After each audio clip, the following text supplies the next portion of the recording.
Maju.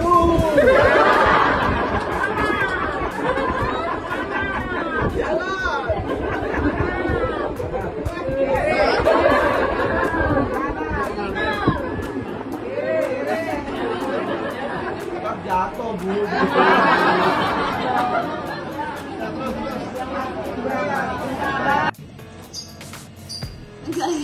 So tau banget. Karena lihatnya samar-samar. So tau banget bisa lihat. Iya, kakak ya. Ya udah diam aja, ya Allah Nara. Tetap pusing tapi banyak cakap, ayah nih. Makan dulu baru minum bisa obat, nggak boleh. Biasain obat terus, nggak boleh. Boleh. Nggak boleh, aduh ya Allah. Kalau urgent gimana tuh? Apa? Kalau urgent pusingnya nggak banget kan? Ya udah senderan aja, nggak usah banyak ini. Ini lagi latihan pusat terapi. Pusat terapinya 3 hari dalam seminggu. Semuanya.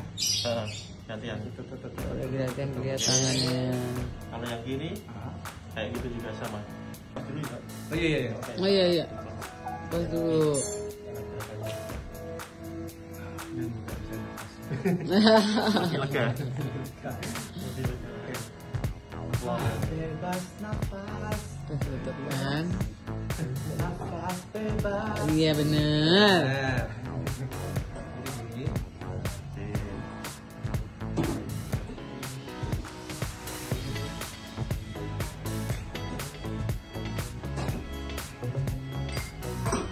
Ya, alhamdulillah Bang Indra kemarin pulang itu jam 2 siang dari rumah sakit di hari Sabtu. Itu juga kaget sih kita keluarga gitu ya. Tapi yang jelas sih kita seneng banget ya karena akhirnya Bang Indra udah bisa pulang, udah bisa dirawat di rumah. Ya dia kumpul sama keluarganya. Kondisinya alhamdulillah sangat-sangat sehat, sangat-sangat stabil. Dia juga sangat ceria gitu ya. Mungkin tadi juga hari ini pagi sudah ada syukuran di mana kan Bang Indra bisa pulang kembali ke rumah, kemudian keadaannya juga dengan setelah dari yang kemarin dan sekarang udah semakin lebih baik gitu ya. Ya kita bersyukurlah kepada Allah atas rahmatnya, nikmatnya yang sudah dikasih ke Bang Indra. Ya, jadi dilihat dari kondisi fisik dan mentalnya Bang Indra yang udah sangat-sangat cukup kuat, di mana badannya sendiri itu sudah bisa recovery secara mandiri gitu ya. Jadi nggak perlu bantuan alat dari rumah sakit ataupun obat-obatan yang khusus misalnya gitu. Mungkin di situ dokter melihatnya dia sudah bisa untuk dirawat di rumah. Oke, untuk acara syukuran ini lebih khususnya kepada keluarga inti dulu, kemudian mengundang anak-anak yatim gitu ya, semoga ikut dibantu doa agar Mas Indra ini bisa lebih cepat pulih. Kalau untuk memori memang nggak ada yang lost ya, nggak ada yang lupa. Cuma memang kalau lagi ngobrol kadang suka masih berbentuk puzzle-puzzle, jadi lompat-lompat gitu. Kita lagi ngomongin nasi goreng bisa aja tiba-tiba dia ngomonginnya tempat tidur gitu. Ya gitu, tapi insya Allah itu sudah jauh sih, sudah jauh berkurang gitu ya, sudah mulai bisa lebih fokus. Jadi di rumah itu memang Indra dirawat sama Dila khususnya, kemudian pihak keluarga kita juga, karena memang kita tidak pakai tenaga perawat ataupun suster. Ya itu memang kewajiban seorang istri ya, merawat suaminya ketika memang suaminya lagi sakit, lagi tidak sanggup untuk mencari nafkah, maka istri menggantikan posisinya gitu ya, dia merawat suaminya hingga sembuh nanti, hingga akhirnya nanti mungkin bisa kembali beraktivitas seperti biasa dan mencari nafkah seperti itu. So far sih nggak ada sih kalau curhat-curhat yang gimana, karena alhamdulillah Bang Indra sendiri juga bukan tipikal yang istilahnya bikin capek gitu ya, enggak gitu. Dia malah menghibur kita gitu selama saya jaga di rumah sakit pun, kalau lagi nengok ke atas gitu ya, nengok Bang Indra, ya dia malah ngelawak kayak gitu, bercanda kayak gitu. Kalau kita lihat dari case-nya juga udah berbeda ya. Jadi kalau untuk Mas Gugun kan memang ada masalah tumor otak ya, terkait tumor otak. Sedangkan Mas Indra Bekti kan masalahnya di perdarahan otak.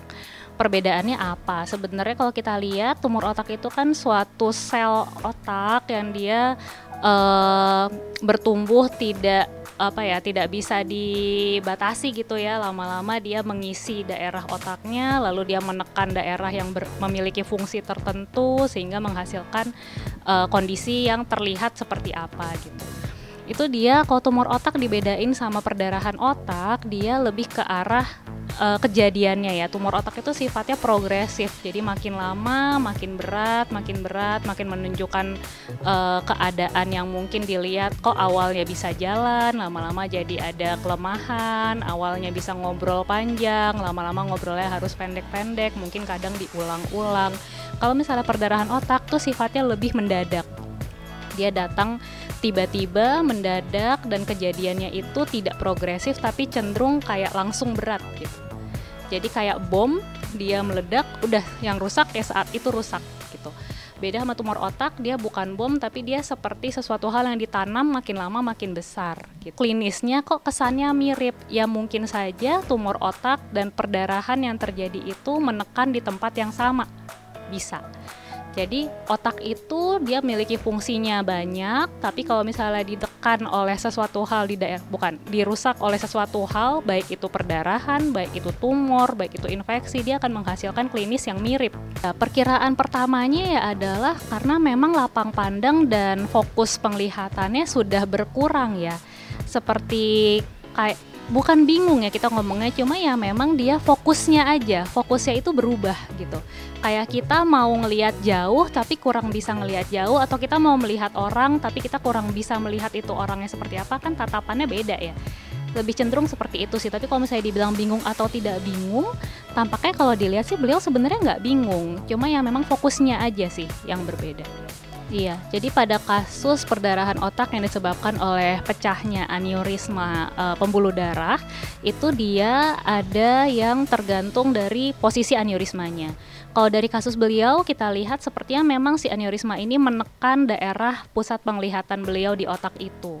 Jadi bisa saja memang gangguan penglihatan saat ini sedang beliau alami, baik itu secara gangguan visus atau seperti kita pakai kacamata karena kita kurang bisa melihat rabun gitu ya, tapi kita pakai kacamata perbaikan. Kalau misalnya kasus beliau, kalau memang ini karena si efek dari si aneurismanya itu terjadi yang tidak bisa dikoreksi dengan kacamata, sehingga ya mungkin akan terlihat perbedaan antara beliau sebelum kejadian sama setelah kejadian karena memang fokus penglihatannya jadi berbeda.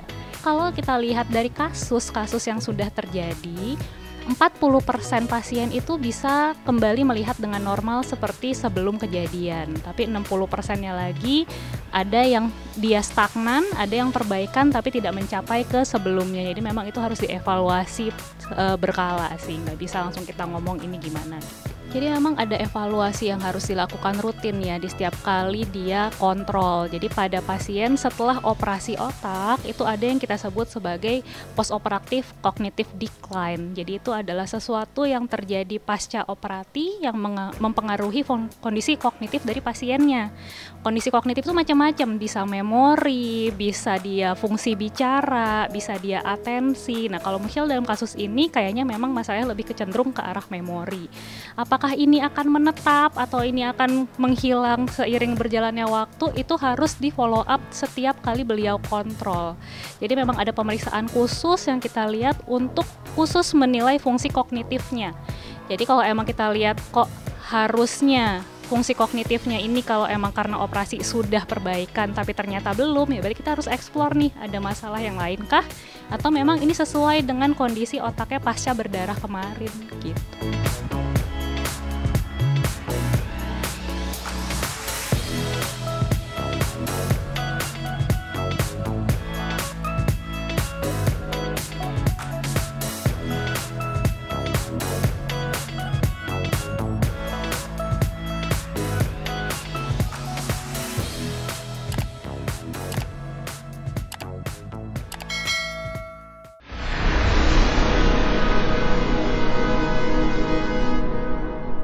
Jadi jangan lupa untuk subscribe Cumi Cumi. Ditekan ya tombol lonceng merahnya.